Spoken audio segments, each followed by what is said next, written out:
Good morning, all, and welcome to week number 6. I say this not to be negative, but to mark the passage of time since our world changed.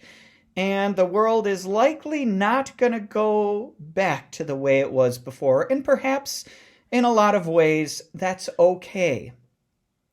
What it does mean is that we need to keep aware of what's going on right in front of us and ask, where is God moving in the world right now? And is God calling me to do something?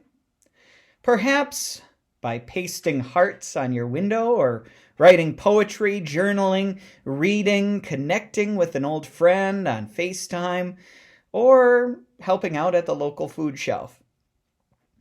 We do have this time right now to reset and to rethink and perhaps make the future a better place than maybe we even had it before. In these times, we can reflect on what are anchors, what keeps us stable in unpredictable times. For those of you I've spoken with on the phone, music, reading scripture, the upper room have been just some of the stable rocks that we have in unpredictable times. For me, a spiritual symbol of God's provision is a lighthouse. Most of you know I did not grow up in southeast Minnesota. I grew up on the west coast of Lake Michigan.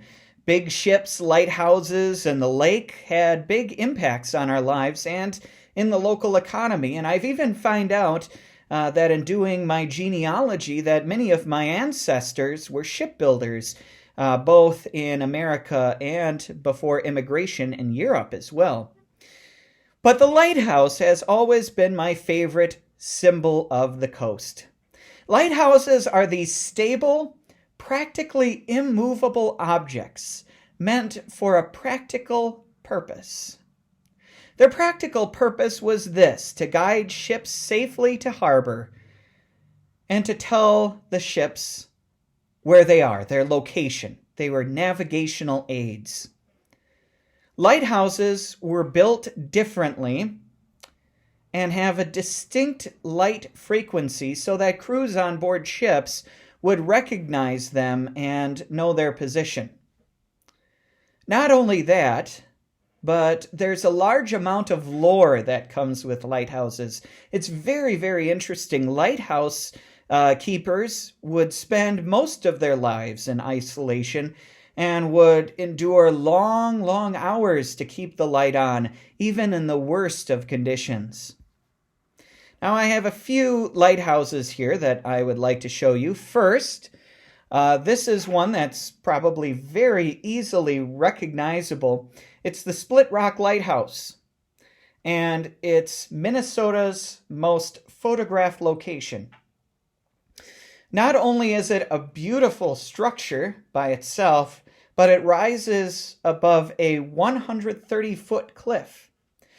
Now, the 54-foot lighthouse itself seems to look down and laugh at the waves below it as it shined its light to sailors caught in a storm. And while there are many other lighthouses that have certain meanings to me, I want to show you this other one. This is the Manitowoc North Pierhead Lighthouse. And this lighthouse is actually not on land. It's at the end of a pier in the Manitowoc Harbor. Manitowoc, Wisconsin is my hometown. And I'll never forget a certain November day. I was in middle school at the time, and my father took my brother and I out to the shore, and winds were gusting at above hurricane force. And on that day, I saw firsthand the power of water. But I also saw this lighthouse. I saw this lighthouse doing what it was built to do. In a sea of chaos, waves were crashing above the top of this 40-foot structure. But the lighthouse was this immovable object. It stood there as the waves crashed against it, shining its light at the same frequency that it always had. The psalmist writes, "The Lord is my light and my salvation. Who shall I fear?" I'm going to take you over to my favorite lighthouse painting. I'm going to shut off the light here, just so that we don't have as much glare. This is my favorite lighthouse painting.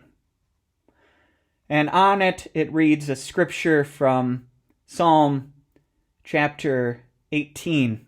And the scripture reads, "The Lord is my rock, my fortress, and my deliverer. My God is my rock, in whom I take refuge." Hopefully by now you could catch the metaphor. May God be your refuge, your rock, your stronghold, and your saving grace at this time and in all times of your life. Now, lighthouses today are technically obsolete as navigational aids with the invention of GPS technology, but so many from across the country, historical societies and individuals are purchasing these places and renovating them and restoring them, these beautiful structures, and preserving them for future generations.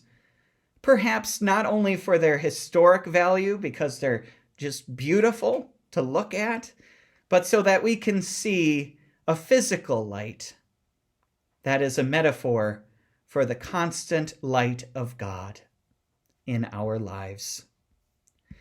May God be with you this week and until we meet again. Peace be with you.